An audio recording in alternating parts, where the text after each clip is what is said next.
Okay, so today we are back with Table Talk with my mother, Mary Couch Walker. talk. Couch Talk, I'm sorry, Couch Talk with my mother, Mary Walker. And today we're going to just be discussing, privacy issues that's related to the internet, social media, and how this big brother, in a way, is kind of invading your privacy. So before we can continue, can you just give a brief description of who you are and what do you do? Okay, my name is Mary Walker. I'm a mom, three beautiful kids who are grown. Malik is the baby of the bunch, Yes, and I am. I'm very proud of him. Thank you.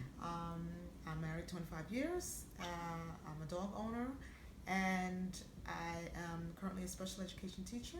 I teach fourth and fifth grade at PS 80 in my community, Nice. and I also like to pop block. Oh my goodness. Okay. Okay, so the first question is, in what ways has your privacy been violated through internet use? Facebook. I love. I volunteer to go on Facebook on my own, but it seems like Facebook seems to have a little bit more control than I wanted to have. Even as simple as wanting to like change the color scheme, or just like the font size. They just have a little more control than I would want them to have. Yeah. Okay, so my next question to you is, do you have to give out like information, any personal information when you're trying to access certain websites like your email or your credit card number, anything like around that nature? Oh yeah, absolutely.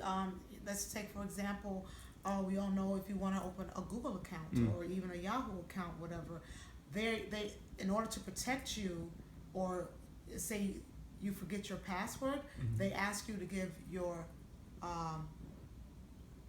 what would they ask? I'm sorry, I'm losing my train of thought. It's okay. They ask one for your date of birth. Yeah. They even ask you for a cell number. Mm. And this cell number, which is personal, they need that so that if you forget your password, they can send it to you. So Oh. I just kind of think that they protect you, but yet you have to divulge so much information. Okay.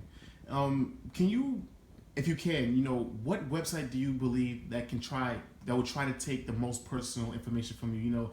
The ones that will go deeper than most websites. They want more than just your email. They don't want your credit card number, your eye color and all that other stuff. Let's take, for example, we live in a world where credit is everything. Let's take creditkarma.com, for example.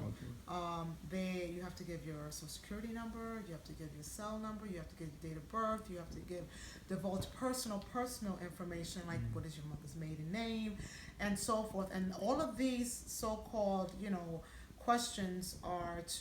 questions are to protect you, the consumer, in case we forget our passwords. But it seems like for me to get my password, I have to give more of my personal information. Wow. So that's kind of like, I'm not too good with that, happy about that. Okay. And so another question I have for you is that there's this trend that's going on where it deals with advertisements. So let's say, for example, you go and you search up workout related material on Google, and then you go on Facebook and you see advertisements for that workout related material. Have you ever encountered that, or have you even picked up on situations like that before while you were on Facebook?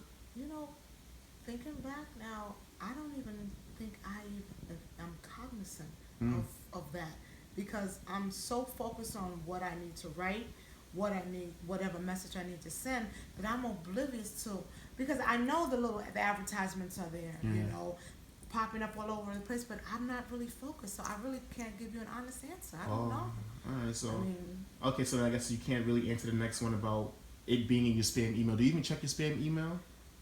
unless I'm looking for an important email that I can't find, I go to my spam in case it goes there. But I will tell you this about my spam email: it's loaded with all kind of advertisements, things that I'm not even like. Why are they sending me this information? I'm not even interested. Some things I am interested in, and some things I'm not. And I'm just curious as to how they flooding my spam with all of these different types of commercials or advertisements. Okay. All right, and finally, what's your biggest complaint about being online? And is it privacy related, or is it just annoying advertisements or something? Oh, annoying advertisements, pop-ups, but just knowing that Big Brother's watching. It's sort of like, this they can have a satellite up in space that can see my home where I live. That's kind of scary.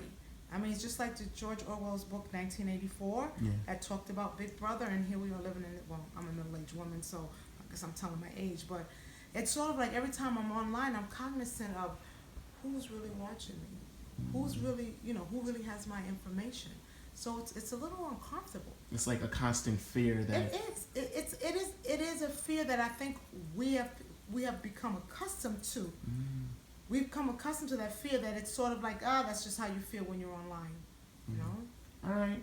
Well, thank you for your time, Mrs. Walker. This was a very excellent video, and I'll see you soon.